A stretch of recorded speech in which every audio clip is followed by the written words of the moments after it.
जय श्रीराम. हर हर महादेव. मी सचिन पाटील.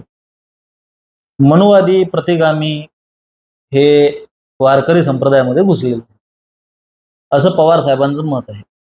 आणि मला लोकांनी बरेचसे म्हटलं की दादा तुम्ही याच्यावर बोलणार आहात का? कायच बोलणार आहे मला सांगा. पवार साहेबांचं वय एवढं झालेलं आहे आणि राजकारण आणि धर्म हा फार वेगळे दोन विषय आहेत. मला समजत नाही पवार साहेबांसारख्या ज्येष्ठ नेत्याला बऱ्याच लोकांना राग येतो की पवार साहेबांबद्दल तुम्ही बऱ्याचदा आपुलकीनं बोलता, आत्मीयतेने बोलता. म्हणतात लोक मला, तुम्ही पवार साहेब का म्हणता वगैरे. त्याच्यावर माझं एक सामान्य मी बऱ्याचदा उत्तर देत असतो याच्यावर, की कधी-कधी तर मी समोरच्याला खूप मोठेपणा देतो ते ते उपरोधिक असतं. सार्कॅस्टिक वेनं म्हणत असतो मी. आदरणीय जितेंद्र आव्हाड साहेब वगैरे असं. पण बऱ्याचदा मी खरोखर पण समजा मी पवार साहेब मी जनरली बोलताना सुद्धा पवार साहेब म्हणतो. त्याला एक साधंसं कारण आहे, की असं विचारणाऱ्यांना मी विचारतो, की तुमचा आदर्श कोण आहे? हिंदुत्वाच्या बाबतीत. तर त्याचा पण आदर्श काही करपात्री महाराज, आदरणीय शंकराचार्य करपात्री महाराज किंवा पूर्वीचे शंकराचार्य निशिलानंद सरस्वती किंवा अ, भीष्माचार्य निवृत्ती महाराज भक्ते किंवा प्रेमानंद महाराज किंवा हे जे विभूती आहेत, तो काय असे आदर्श थोडी सांगतो मला त्याच्या धर्मातले. तो पण सांगतो अमका नेता, डमका नेता, टमका नेता. मग तुमच्या त्या अमक्या-डमक्या, टमक्या नेत्यांनी तर याच्यापेक्षा जास्त घाण केलेली. निदान पवार साहेब एका तत्वाशी प्रामाणिक तरी आहेत. ते डावी विचारसरणी म्हणजे डावी विचारसरणी. पण तुमच्या आदर्श नेत्यांनी काय कोलांटुड्या मारलेल्या आहेत. त्या खास करून या 10 वर्षामध्ये ज्या पद्धतीने हिंदुत्वाचे बुरखे टाराटार फाटत आहेत. त्यांनी त्या विषयावर भाष्यच पूर्ण बोलूच नाही. बात निकली तो दूर तलक जाएगी. आणि राहिला प्रश्न पवार साहेबांचा, तर मला त्यांना सुद्धा एक विनंती आहे, की आता थांबायला पाहिजे आपण. आता नको, कारण की तुमच्यासारख्या ज्येष्ठ नेत्यांवर बोलणं सुद्धा आम्हालाही बरं वाटतं. पण धर्माचा जेव्हा विषय येतो ना, तेव्हा मी जर सांगतो, की हा आदेश आहे तुकोबारायांचा. धर्माचे पालन करणे पाखंड खंडन. त्या पाखंडाचं खंडन करणं खूप गरजेचं आहे. तुम्ही म्हणता मनुवाद आणि आपलं काय ते प्रतिगामी हे संप्रदायामध्ये घुसलेले आहेत. म्हणजे संप्रदाय हा पुरोगामी आहे आणि हा अमनुवादी आहे, असं तुमचं म्हणणं आहे. तर या विषयावर चर्चा झाली पाहिजे. पहिले मनुवादाची व्याख्या झाली पाहिजे. व्याख्या करावी लागेल ना आपल्याला, मनुवाद काय आहे? मी सामान्यतः लोकांना जेव्हा म्हणतात, की तुम्ही मनुवादी आहात, तर मी मनुवादाची व्याख्या विचारत असतो. तर मनुवादाची काय व्याख्या आहे? तर ब्राह्मणांनी जाती निर्माण केल्या. ही जाती व्यवस्था हा मनुवाद आहे. ब्राह्मण श्रेष्ठत्व हा मनुवाद आहे. एकंदरीत सरासरी आपण याची व्याख्या घेऊ. काय जे काही व्याख्या असेल आपण एका एका व्याख्येची आपण चिरफाड करू. ब्राह्मण श्रेष्ठत्व म्हणजे ब्राह्मण श्रेष्ठत्व हे किंवा ब्राह्मणांना आदरणीय मानणे किंवा ह्या गोष्टी वारकरी संप्रदायाला मान्य नाही. तसं वारकरी संप्रदाय फक्त माऊली विठुरायांनाच म्हणजे कुठल्याही ज्याला म्हणतात की अनिकाची कुठल्याही अनिकाची स्तुती हे संप्रदायाला मान्य नाहीये. नरस्तुती मान्य नाहीये. पण ब्राह्मण श्रेष्ठत्व मान्य नाही का? मध्यंतरी संभाजी ब्रिगेडच्या एका पेजवर मी पाहिलं होतं, की अभक्त ब्राह्मण जवळ त्याचे तोंड काय त्याची रांड प्रसवली. बघा ब्राह्मणांना तुकोबारायांनी शिवाय दिलेल्या आहेत, की काय त्याची रांड प्रसवली. त्याचा अर्थ तसा नाही आहे. त्याचा तो पूर्ण अभंग असा आहे, की अभक्त ब्राह्मण जवळ त्याचे तोंड काय त्याची रांड प्रसविली. वैष्णव चांभार धन्य त्याची माता, शुद्ध उभयंता याती कुळ.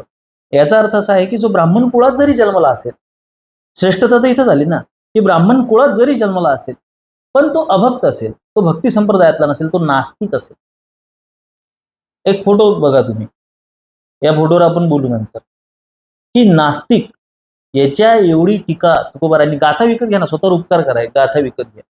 देवळीकरांची प्रत घ्या, जोग महाराजांची तुम्हाला वाटेल ती गाथा विकत घ्या किंवा पारायण प्रत. स्वतःवर उपकार करा आणि नंतर तुम्ही मनुवाद वगैरे ह्या विषयावर बोला.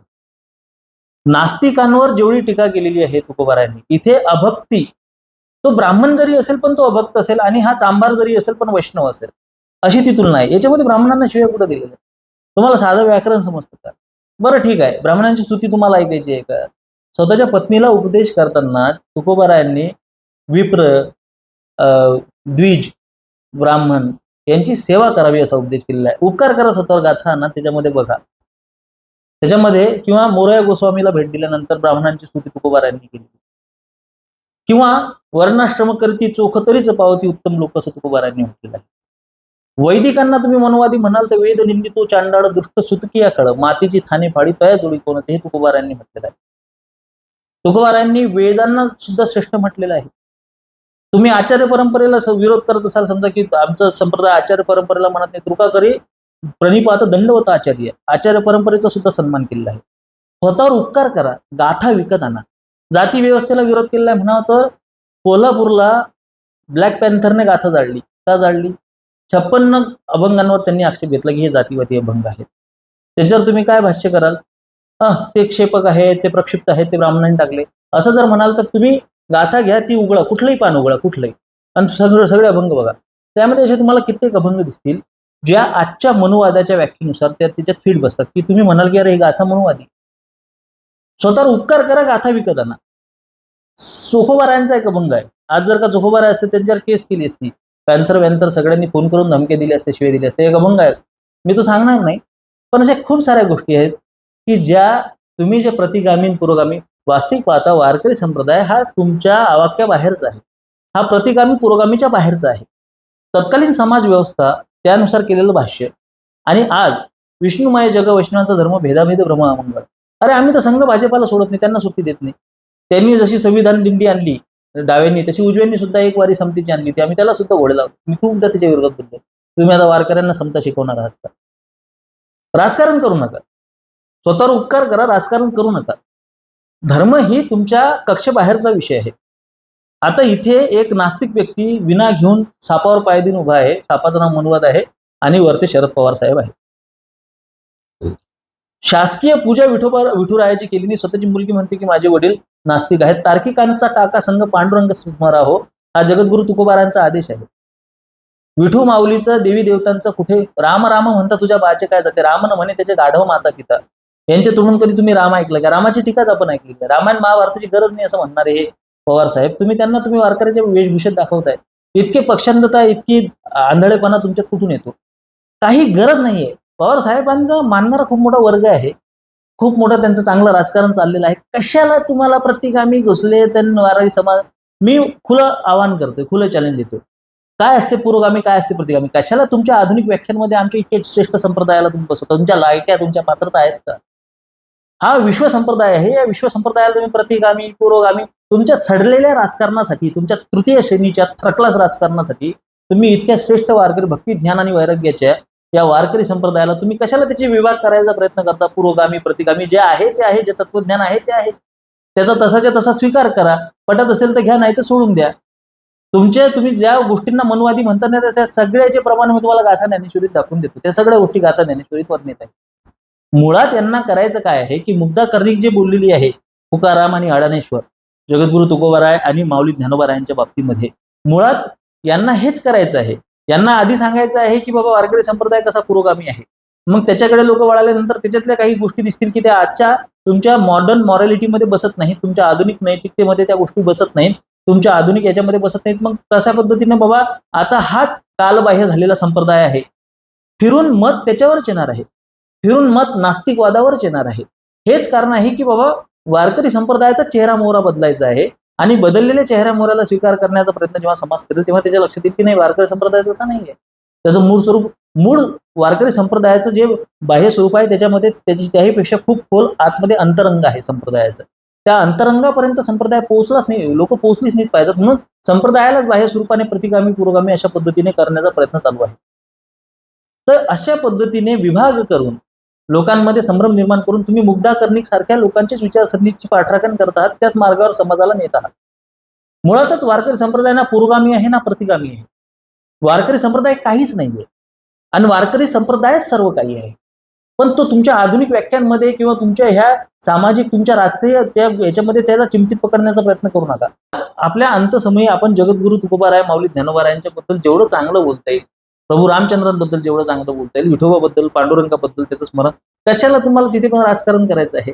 अंतकाळ जवळ आल्यानंतर माणसाने नामस्मरण करावं, ईश्वराचे चिंतन करावं.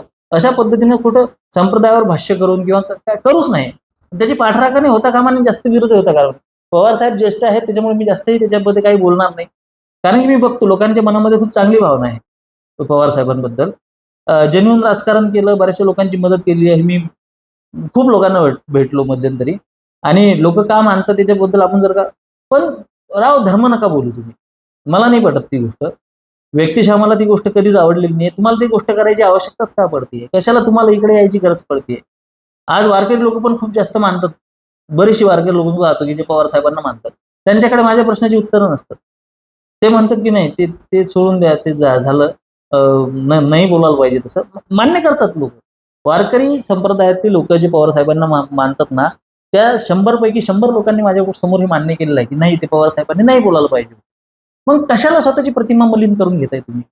हात दाखवून अवलक्षण कशाला करताय? कोणाला खुश करताय तुम्ही? कोण तुमचं सूत्रधार आहे? हा?